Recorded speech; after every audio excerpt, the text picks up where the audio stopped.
This is one you can't miss. Episode 2 of Moreton Island was absolutely epic. We had so much happen on this trip.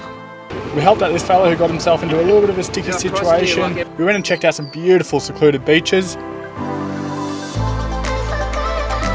had a severe tropical thunderstorm come through with damaging winds.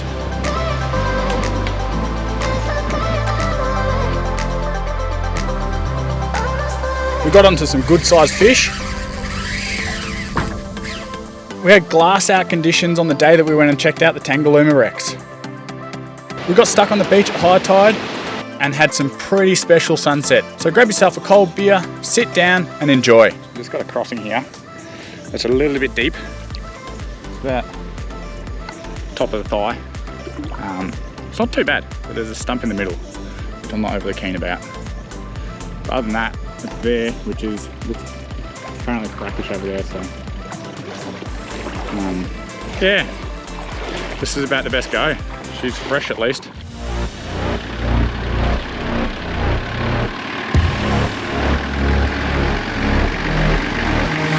We ended up changing the line through the crossing a little bit, keeping us up and out of the deep part. Sometimes it pays off to spend a bit of time checking out options rather than just jumping straight into the deep end. No pun intended.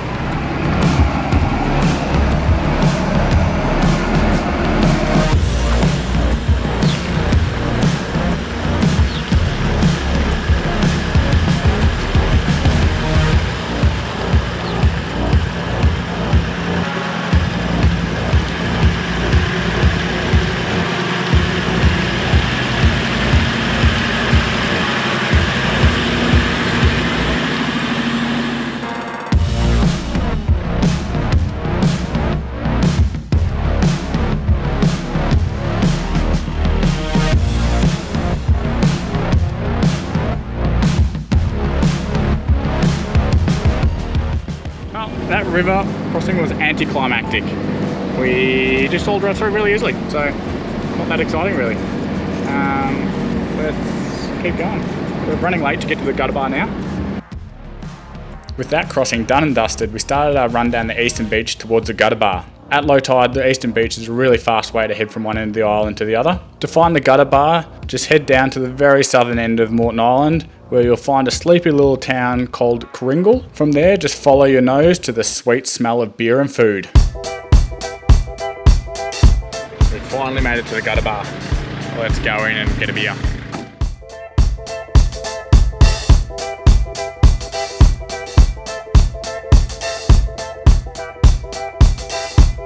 Not only is the gutter bar a great spot to pull into for a quick drink and a feed, but they also have a small general store there supplying a few bits and pieces that you may have forgotten or run out of by now. After a couple of beers and a great feed, it was time to jump back in the cars and head back to our camp for the afternoon.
Launching of the boat when I'm set up definitely needs a bit of refining, because dragging in like that is a pain in the ass and almost impossible. Actually, it would be impossible unless I broke stuff doing it by myself. So, but for now, she's close. We'll just wait for the tide to pop in a bit and then just drag it the rest of the way.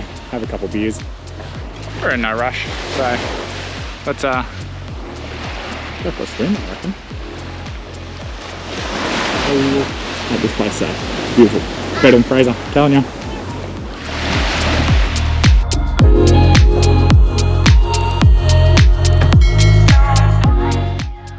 As you can see, there's a bit of a storm front coming through in the distance there. So we decided for the night we were going to park the boat in the river right next to where we've been camping the whole time, in the hopes it would stay out of the rough weather. Boy oh boy were we wrong. Good bloody morning. The weather turned again last night and she's rough, and yeah, the tide is coming really high. So just looking over the edge of this thing and cars right there. But luckily we moved that boat. As you can see, it's right back there. So let's go have a look if the boat's still in the creek, which would be nice if it is. If it isn't, looks like we're going hunting for a boat. Let's go have a look. Well, the creek looks a little bit different today than it did yesterday. The boat's actually floating. We really struggled to get it in here last night, drag it across the sand, and now it's in a giant puddle. But it is a lot better than out there. So I think we'll leave it in here till the tide goes out a bit more. Still another, what have we got? Another hour and a bit of incoming tide, and then it's heading back out. So if it calms down in the next hour, we'll take it out. If not, we'll leave it in here for now. A bit more protected. Let's go make some brekkie.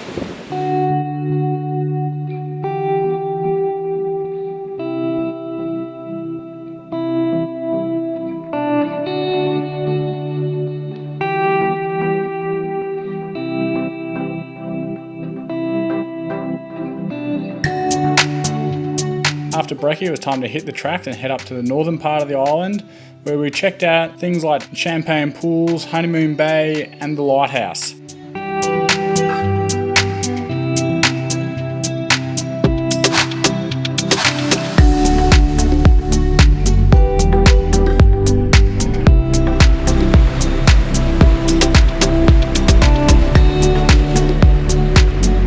The inland track here can be very bumpy and slow moving, but provides you with stunning scenery and the way to the northern part of the island while it's high tide.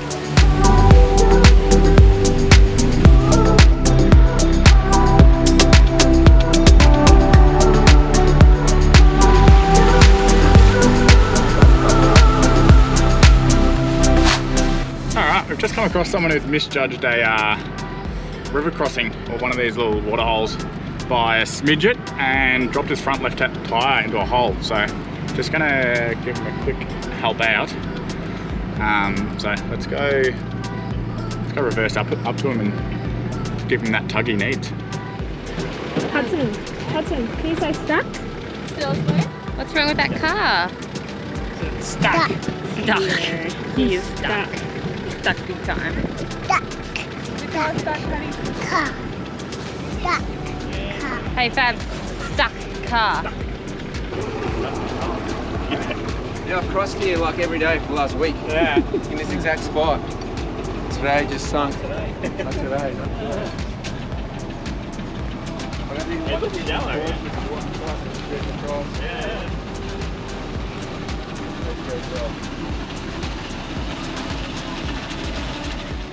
You don't always have to go full berries doing a recovery. It's easier on all your gear. If you take it easy for the first shot, go nice and slow, and it might just pop out. And now it was our turn to cross and hopefully not fall in the hole. So this is exactly where we've just found that bloke stuck, and as you can see, he's just gone a little bit too far left when he came in. And there's a giant hole right there. Where not to go.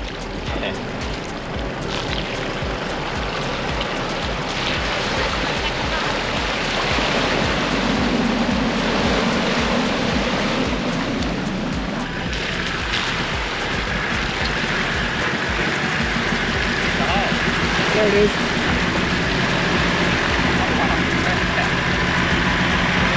And with that recovery done and dusted and all of us through that little crossing nice and easily, we headed off to Champagne Pools. Now, Champagne Pools is the northern tip of the island, and it gets its name from the water crashing over the rocks here and then bubbling up in the pools. Very similar to the Fraser Island one, just a little bit quieter to be honest. You're best off coming to the Champagne Pools on a late incoming tide, because then the water crashes over the top of this volcanic rock, making the Champagne Pools really come to life. while you're up at the northern point of the island, it's worth walking just around the corner here, and you've got Honeymoon Bay, which is beautiful and secluded.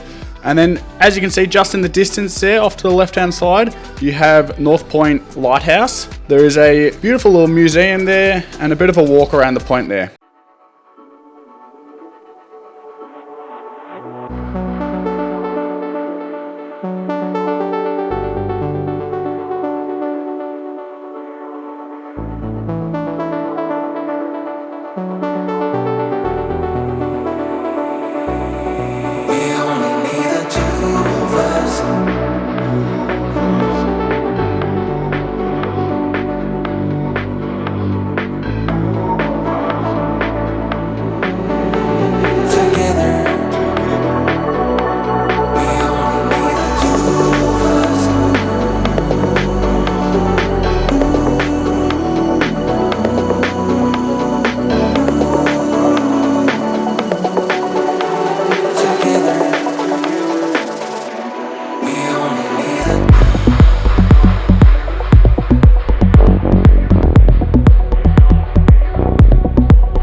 Blue Lagoon, great spot to wash off the salt and have a bit of a cool down.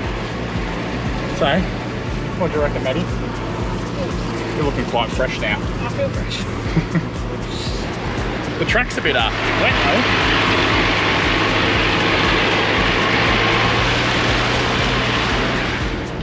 Yeah, I feel fresh as.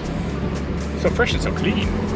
Alright, let's head back to camp and go have some beers. Maybe even look at that boat again that's still in the river. And maybe a pina colada. Oh yeah, pina coladas tonight. Yeah, let's do it. Pina colada, sunset. Yeah. See you all there.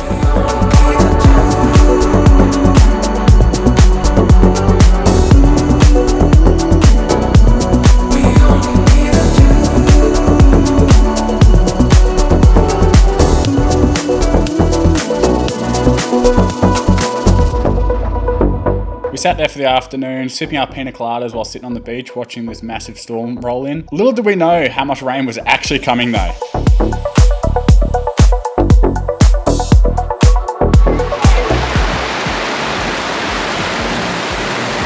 Is it dry, guys? Yeah. Sit out there. And that was a 20-second run. It is bucketing down. Can't see anything. It is absolutely bucketing down now.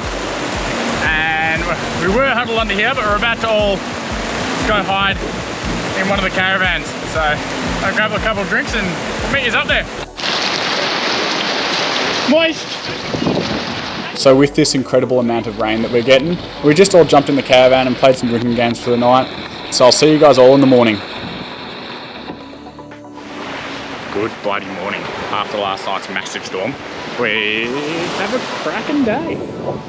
So, just gonna go get the boat out of that river. Hopefully, the tide is high now, so it should just sort of float most of the way out. Should be a nice easy one.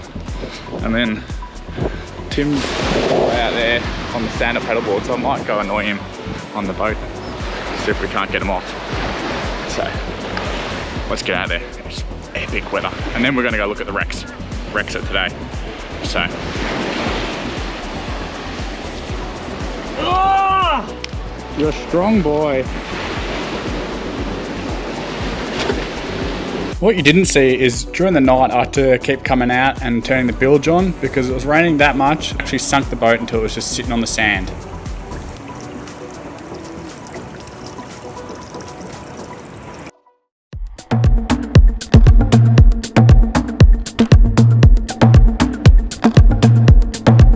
The girls wanted to do some wildlife spotting, so we jumped in the tinny, headed out for a bit to see what we could find.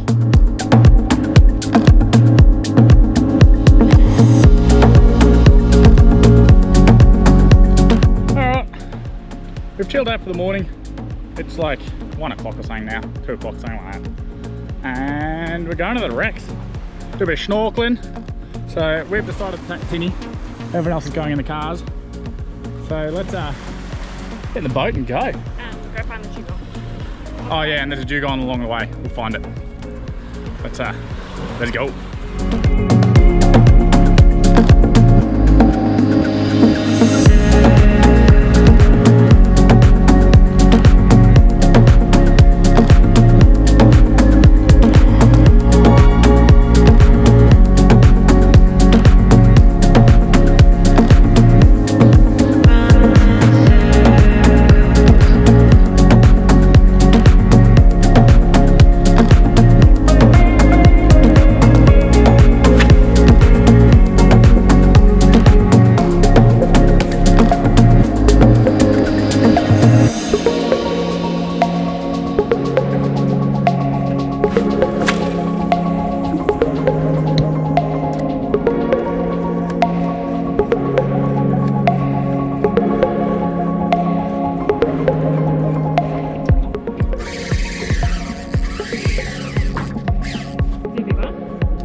Oh, he's big. Oh, got up right there. No! And with that rookie move of dropping the tuna right by the boat, which I believe was actually a longtail tuna, not a mac tuna, we decided we'd head into the wrecks and go snorkeling.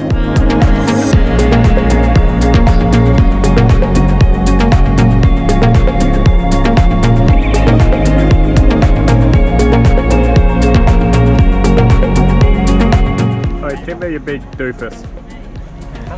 Hello. Hello. I'm gonna say that.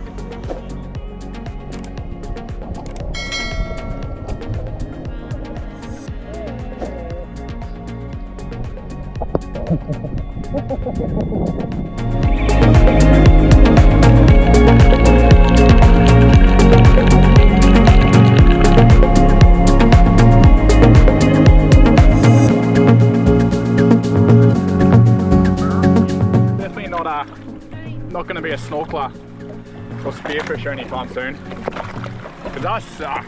Oh my god. Apparently all of us do. Please don't help me. I'm stuck.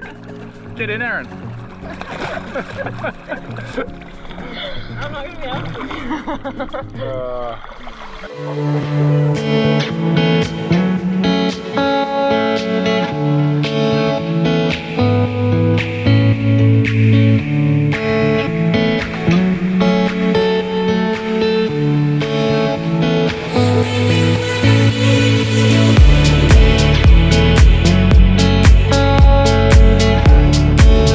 With it being glassy conditions and the sun putting an absolute show for us, we couldn't help ourselves but head out in the boat, cruise around a little bit and throw some lines in and see if we couldn't pull up any fish.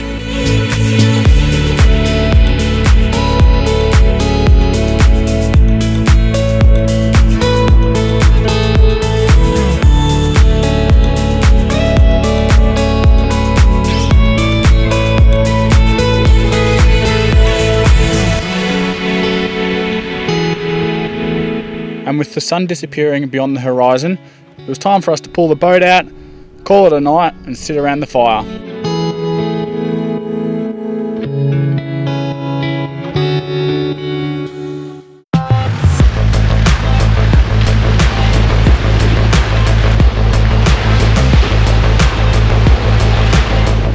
We just decided to head down to Castaways for some brekkie.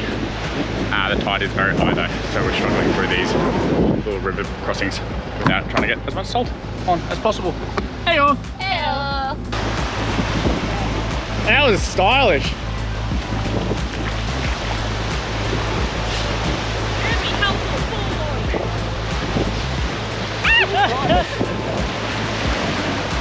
Now's a really bad time.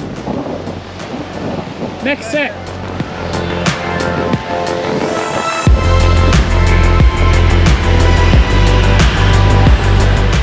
We've misjudged the tide by the tiniest bit. We'd be stuck in the middle if we weren't doing this, so just doing our best to stay out of salt as much as possible, but sometimes it's just not possible. And then you just go give it all a good wash.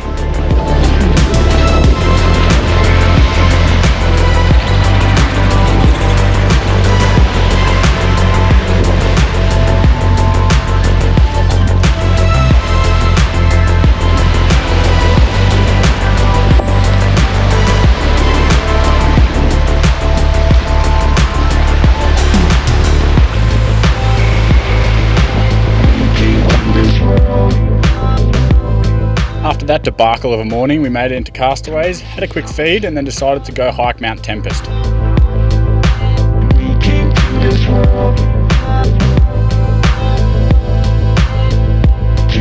Mount Tempest is a bit of a steep hike, but it is well worth the effort when you get the 360 views of the whole island up here.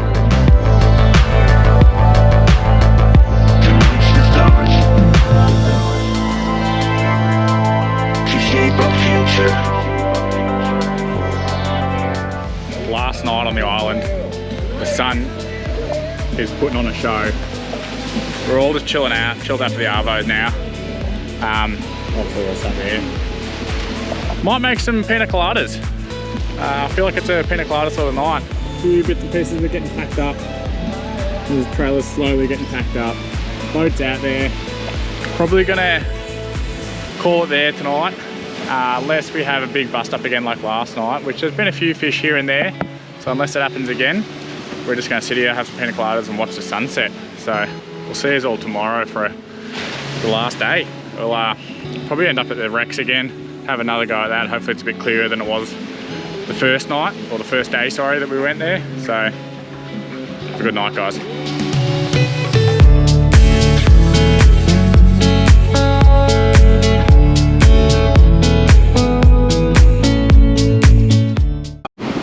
With all the wind we had last night, the camp next to us had a little issue with their boat washing up shore, so we'll go and give them a quick chop out to get it out, hopefully. These guys had driven their boat over from Brizzy the day before, and they'd actually anchored up just offshore here and then come in and camped on the beach. And unlucky for them, the rope on the anchor actually broke overnight, which is how this boat ended up beached.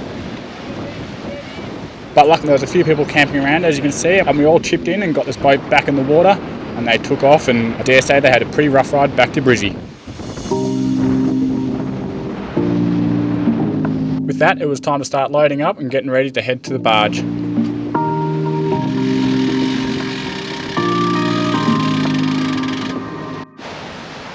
Alright, we're all packed up. Maddie's found a baby. But check this out. So, I don't know if you really would have noticed this, I'm going to find a clip later to show you the difference. But look how much this bank has eroded since we've been here. Or just last night. Like that is... I'm quite a tall fella. Here's a great example of the bank I'm just talking about on day 3. Yesterday was up to here, all that sand's gone after those rains. But yeah, we're all packed up. Time to go head back to the barge.